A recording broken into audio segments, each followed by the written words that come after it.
তালাক। এদিকে স্ত্রীও কম না, সেও বলে উঠল, আমিও যদি তোর সাথে আগে কথা বলি তাহলে আমার এই গোলামটা আজাদ।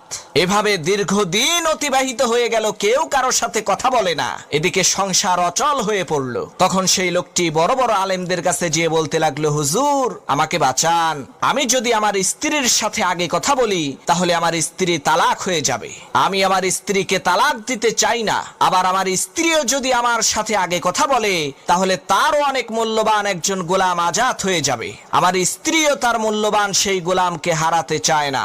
এখন আমরা কি করতে পারি? আমাদেরকে বুদ্ধি দেন। তখন সমস্ত আলেমগণ বলতে লাগলেন, ভাই আপনার এই সমস্যার একটাই সমাধান আছে, হয় আপনার বউ তালাক হবে, না হয় গোলাম আজাদ হবে, এছাড়া দ্বিতীয় আর কোনো উপায় নাই। লোকটি চিন্তিত হয়ে পড়ল।